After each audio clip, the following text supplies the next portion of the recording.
You are listening to Sheep Might Fly, a podcast of serialised fiction and occasional essays written and read by Tansy Rayner Roberts. Our current original story serial is Something Frightful, a cosy fantasy about a chaotic witchy family, a gloomy gothic manor house, and the executive assistant they all need in their lives. Chapter 3A. I Must Look a Fright. Though I am bewildered, I am certainly not afraid. Considering all the possibilities that flashed through Libby's head when Mary said, "He's in the walls," it was almost a relief to discover the secret passage, or rather, passages. Of course, a manor house like this had dozens of the things, flapping about behind bookcases and hidden doors and portraits, with elaborate spring-based opening mechanisms. The one that led out of the Beaks office displaced several stacks of haphazardly arranged documents, but Mary didn't seem bothered about adding to the chaos of it all.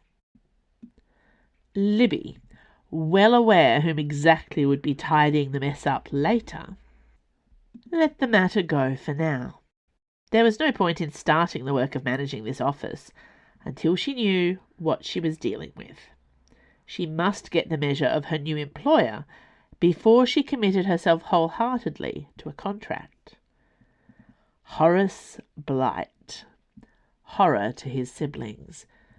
Libby had many follow-up questions regarding the relevance of the nickname to the fellow's personality, and Mary, clearly a born smoother over of difficult topics, was unlikely to provide the unvarnished honesty required. Of more immediate concern was the secret passage itself. Libby had not expected it to be carpeted nor wallpapered, but the pretty cream and pink stripes that followed her into the tapering passage were in remarkably good condition, more recently renovated, one might guess, than the rest of the house. "Odd priorities, the Blights," she said under her breath. "You have no idea," said Mary, at a polite distance behind her. "Mind the step." Not just one step.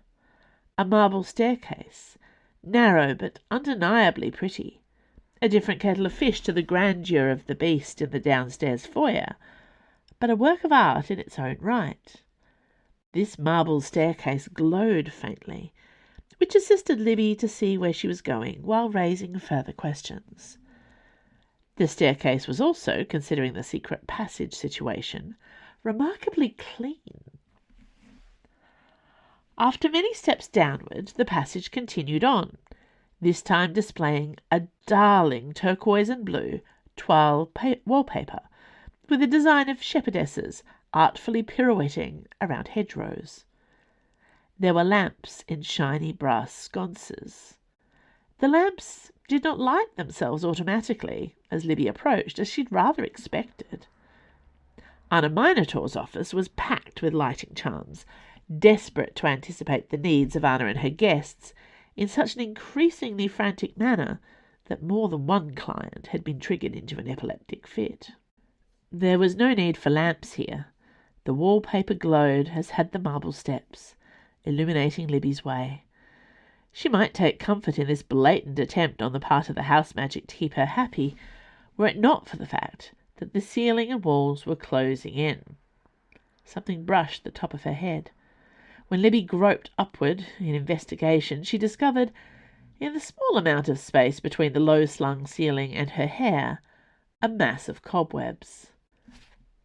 Libby was not the kind of woman who screamed upon discovering a handful of cobwebs in her hair, but this did dampen her enthusiasm for continuing the journey. Somewhere ahead, she heard voices, raised voices, men arguing. Then she felt a pressure against her sides. The walls were squeezing in, quite literally. When Libby reached out to touch the 12 wallpaper, there was a certain amount of give behind it, as if the walls had an elasticity to them but were stretching in the wrong direction. As a matter of interest, she said, in what she hoped was a lively and unbothered sort of gasp, how many guests have been walled up inside this house and left to die? Oh, no, said Mary, in a tone suggesting a cat had done something unfortunate on the rug. Are the walls being tricky with you? Libby could now feel the wallpaper pressing in against her hips. Let's say they're not inclined towards the plus-sized figure, she gasped. Stop that, said Mary, now apparently addressing an actual cat, or some kind of naughty... Was he talking to the walls? He stepped closer to Libby and gave the delicate painted shepherdess on the right wall an inelegant prod with his finger. We're supposed to be making a good impression, he scolded. The walls made a sound like a sigh. Pressure tightened against Libby, more like a threat than a hug. The light faded out of the wallpaper, leaving them both in darkness. Wrong tack, she yelled. Do something. Otis, Mary yelled into the darkness. SOS. There was silence for a moment. Then the sound of footsteps running. A light flared ahead of Libby, illuminating the most beautiful man she had ever seen in her life. It was discombobulating. Libby was no stranger to pretty people, given the number of celebrity waifs and rock gods who wandered in and out of her office over the last 10 years, but this was on another scale entirely. His eyes burned with teal light. His cheekbones looked as if they'd been sculpted out of ice. He was lithe and angular and undoubtedly could have worn the hell out of one of Silas Blight's designer suits, but was in fact wearing a grey t-shirt, a pair of flannel pyjama pants, and a hard hat with a light on it, pointing upwards, the only reason that the light had not entirely blinded Libby. The lack of style in his outfit in no way detracted from his unsettling glamour. He was the kind of beautiful that would have made the Queen of the Elves self-conscious. Libby was not sure she'd be capable of having a sensible conversation with him, even if he had abducted her under a hill for 100 years. She would certainly not be registering any complaints about such a kidnapping. Please let this not be her new boss. She'd never get anything done. What's going on? Mary was complaining to the newcomer. I thought you'd sorted this section out. I've been trying, said Teal Eyes. She's being difficult. Every time I turn my back, she's regressed. And she doesn't like strangers, he added, briefly making eye contact with Libby. She would not apologize for existing, but neither apparently could she summon anything coherent to say. What was wrong with her? No one looked that good in a hard hat. They weren't exactly designed to flatter. It's actually closed behind us now, Mary announced in a doom-laden voice. That was enough to drive anyone to claustrophobia. What? Gasped Libby, trying to turn around. Wait, said Teal Eyes, actually putting his hands on her hips to keep her still. Don't move. At this point, I'd rather the walls just ate me and got it over with, she said crossly, finally annoyed enough to break past his distracting face. Madam, he said in a stern voice, behave yourself. Madam. Was she actually old enough to be addressed as Madam now? Libby wasn't sure whether to headbutt him or kick him in the shins. She then realized that Teal Eyes was, as Mary had before him, addressing the wallpaper. Are the walls alive? She hissed. Welcome to Frightful Manor, said Teal Eyes. Without warning, he pressed himself against Libby in order to squeeze past her. Somehow he managed to do this in a completely calm and professional manner, without giving the slightest hint that touching her body was different to moving a couple of couch cushions around. She would not be disappointed by this. He then gave the nearest brass sconce a pat that was far more familiar than how he had touched Libby. "Let's have a talk, shall we?" he said, in a voice that could only be described as bedroom adjacent. There was a swooping sound. The air changed. Teal eyes dropped out of sight like a trapdoor had opened beneath him.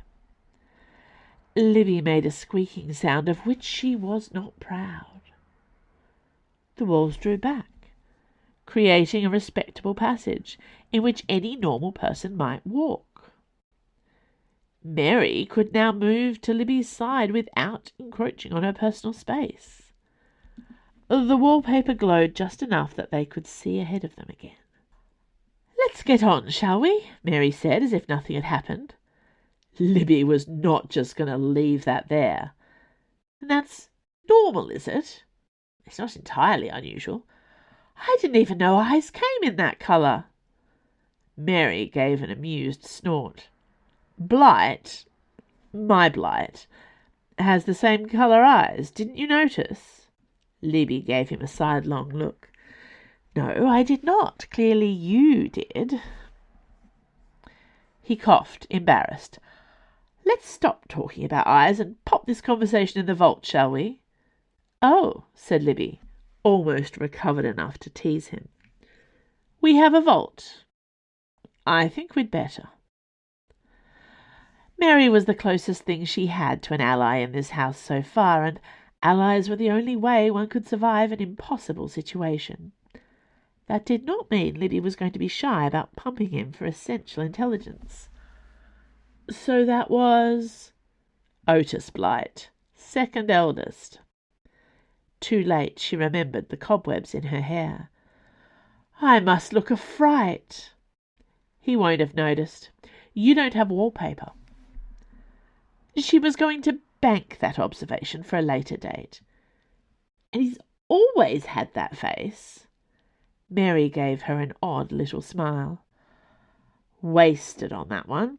You know how some people are so wrapped up in their work they can't see anything outside it?" "I'm aware of the type," said Libby. "Well, that's Otis. This house is his life's work." Libby frowned. She might not remember Silas Blight's eye colour, but she remembered what he'd told her about her job description. "My brother is attempting to fix our ancient house and our terrible family." He had meant Horace Blight, hadn't he? "But Otis isn't the beak," she said. "He's not the one trying to fix the house and the family." She wasn't sure why she'd added the questioning tone there, but there were layers here she was missing. The sooner she caught up, the better. Mary gave her an inscrutable look. "Otis is not the beak," he agreed. Thanks for listening to Sheep Might Fly. This podcast was recorded on Palawa land. I acknowledge and pay respect to the Tasmanian Aboriginal people as the traditional and continuing custodians of Lutruwita. Sheep Might Fly is produced and edited by Andrew Finch. You can sign up to my author newsletter for updates, follow me on Instagram, Blue Sky or Threads at TansyRR, and if you like this podcast, consider supporting me at Patreon, where you can receive all kind of bonus rewards, early ebooks, and exclusive stories for a small monthly pledge.